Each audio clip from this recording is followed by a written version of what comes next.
The title of this lesson is Real and Complex Zeros of Polynomial Functions. Now we've talked about real and complex zeros of polynomial functions in the past in the section called Higher Order Polynomials and Their Graphs, where we learned how to graph higher order polynomials using their end behavior and x-intercepts. But all of those in the section that we covered in the past were easy to factor using factoring methods that we've learned in previous classes.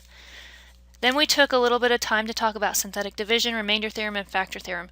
And what synthetic division taught us how to do was to take very large polynomials and divide them by a linear binomial so that we could use the factor theorem to factor the polynomial when it was a very hard thing to factor.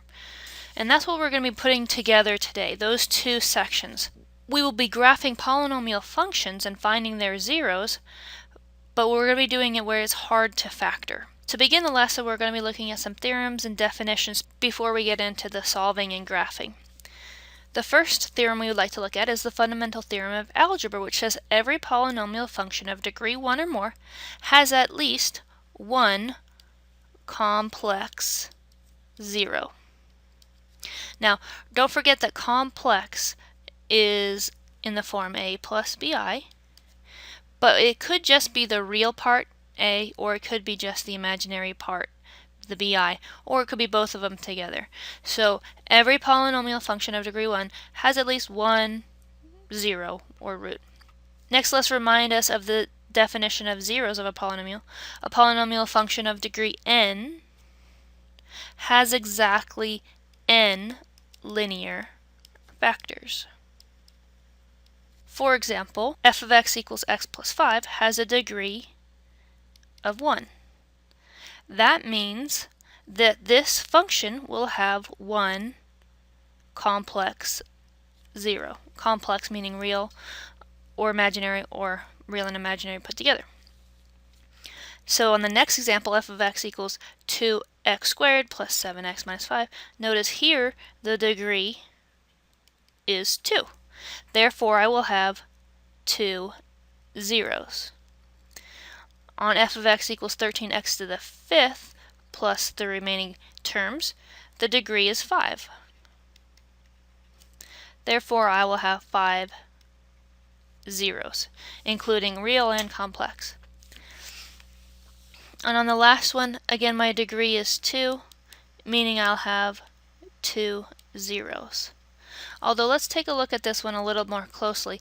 I can solve this really quickly. X squared means x times x equals 0, which tells me that either x is equal to 0 or x is equal to 0. Now in this case, the numbers happen to be the same, and so that would be called 0 multiplicity of 2 would be the roots of that equation, or the zeros. So notice, even though it only has one unique zero, including the multiplicity, it has 2, which is the degree that we were looking for. So it even does work with multiplicity.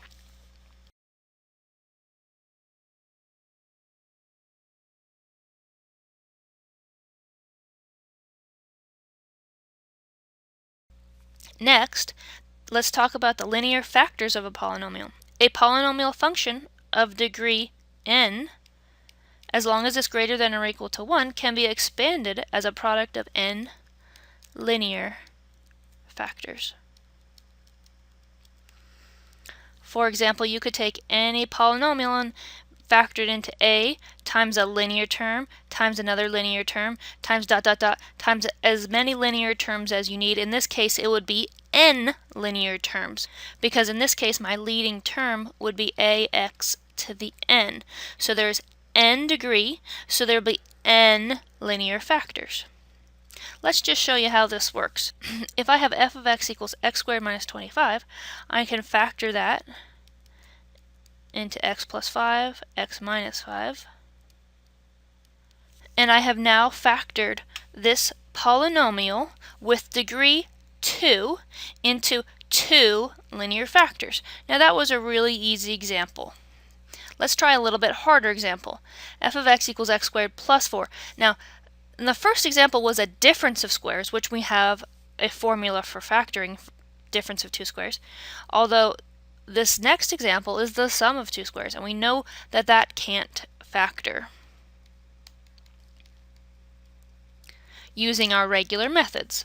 So if it can't factor using our regular methods, and I do know that it has zeros because the fundamental theorem of algebra says it has to have zeros, as including the complex ones, let's find out what those zeros are by setting the polynomial equal to 0. I can use the square root method by subtracting 4 to both sides. Taking the square root of both sides, I get x is equal to plus or minus 2i. So it indeed does have zeros.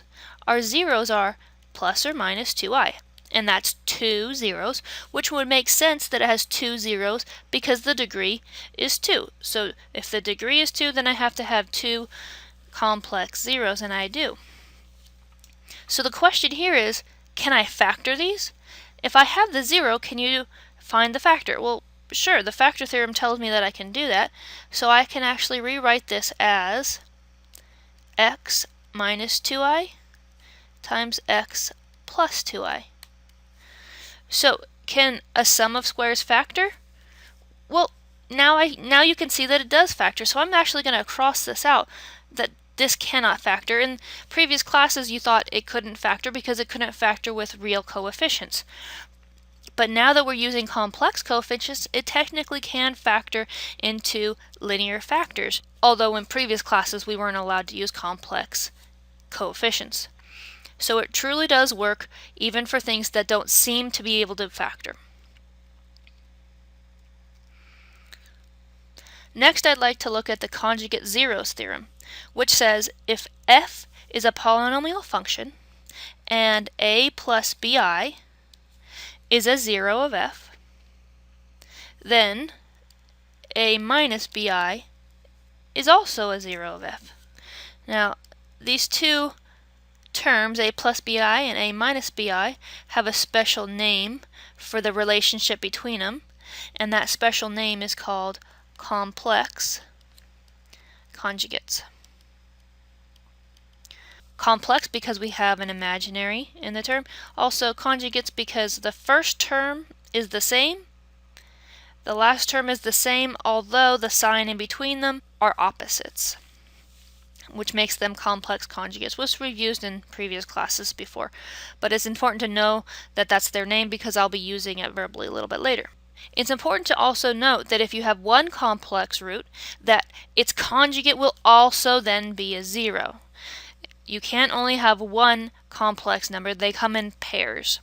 For example, let's take a look at the next problem. It says here find the zeros. Looking at the factor x plus 3, I can tell you that I have a 0 at negative 3. Setting this next factor equal to 0, I'm getting a 0 at 1/2. Setting the next equal to 0, I'm getting negative square root of 2, positive square root of 2. And these last two are really the ones that I wanted to take a look at right here. If I set these equal to 0 and I move the minus 4 plus 5i to the other side, I'm getting positive 4 minus 5i. Again, if I do the same thing, I move the minus 4 minus 5i to the right hand side, I'm getting 4 plus 5i. Notice that these two are complex conjugates.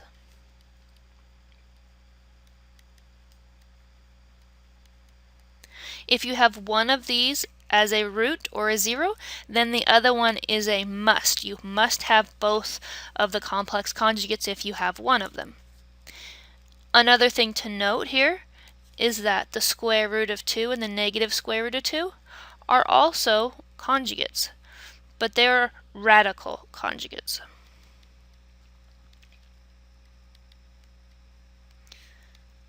And it's interesting to note that these also come in pairs. So complex conjugates come in pairs as zeros,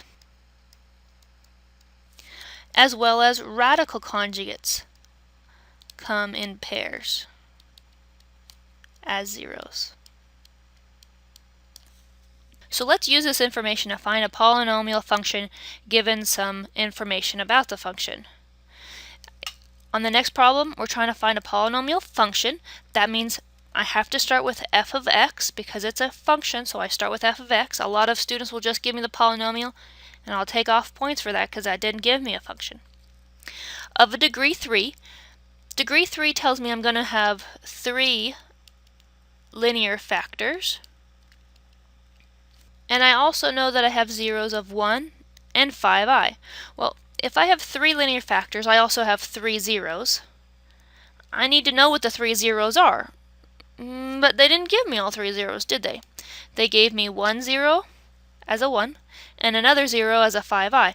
And that third 0, well, I don't have it. I don't have that information. But technically I do.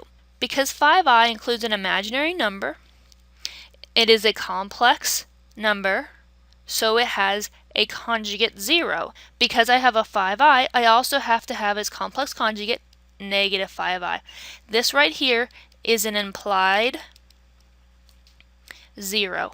You cannot have a 5i without having its conjugate, negative 5i. Now that I have the 3 zeros, let's put them together and find a polynomial function with degree 3 with the following zeros. So f of x is equal to, if I have a 0 of 1, my factor is x minus 1. If I have a 0 at 5i, then my factor is x minus 5i. And if I have a 0 of negative 5i, then my factor is x plus 5i. And this is my polynomial function. Instead of multiplying it out, I'm going to ask you to just leave your answer in factored form. For the next problem, we are asked to find a polynomial function of degree 6. Degree 6 means I have to have 6 zeros, 6 linear factors. So let's look at the information given. I have zeros of negative 2, that's 1. Also negative 1/2, that's my second 0. 3 plus 2i, that's my third 0. And 4 minus root 5, that's my fourth 0. And how many zeros am I expecting? Well, 6 zeros. So I'm missing 2 of them. Where am I going to get the next 2? Well, looking at 3 plus 2i, I know that's a complex number. Because the complex numbers come in pairs, I know that I have an implied 3 minus 2i, 0. That will be my fifth 0. Because complex numbers come in pairs of their conjugates. Similarly, radicals will also come in conjugates, so because I have a root 5, I'll know that has an implied 0 as well that comes with it, and the implied 0 there is the radical conjugate, or 4 plus root 5. And that's my sixth 0. So this is a tricky problem because it only gave you 4 zeros, but it told you that there were 6 here. You had to find the other 2 knowing that they were implied. Let's go ahead and find that polynomial function. Again, functions start with f of x. If my first 0 is negative 2, then my factor is x plus 2. My second factor is negative 1/2. I could either write x plus 1/2 or 2x plus 1 for that particular factor. Remember, it says find a polynomial function. It doesn't say find the only polynomial function. There could be many answers to this problem, which would still get you the correct polynomial function with this degree with these zeros. So there's more than one answer for this particular problem. The next one, if I have 3 plus 2i, then my factor will be x minus 3 minus 2i. Let's go ahead and do his conjugate right with them. 3 minus 2i is the 0, then x minus 3 plus 2i would be its factor. 4 minus root 5, if that is my 0, then my factor is x minus 4 plus the root 5. And then the last one, 4 plus root 5, my factor for that 0 would be x minus 4 minus the square root of 5. Again, don't bother multiplying this all out. You do not need to do that. Just leave your answer like this. One more thing I'd like you to remember here is when you're taking the opposite sign of the 0 to put it in the factor, if there's more than one term in your 0, like 3 plus 2i, you take the opposite of both the 3 and the opposite of the 2i. You change both of the signs. Notice here when I took the 3 minus 2i, I took the opposite of 3 and the opposite of negative 2i all the way down the line.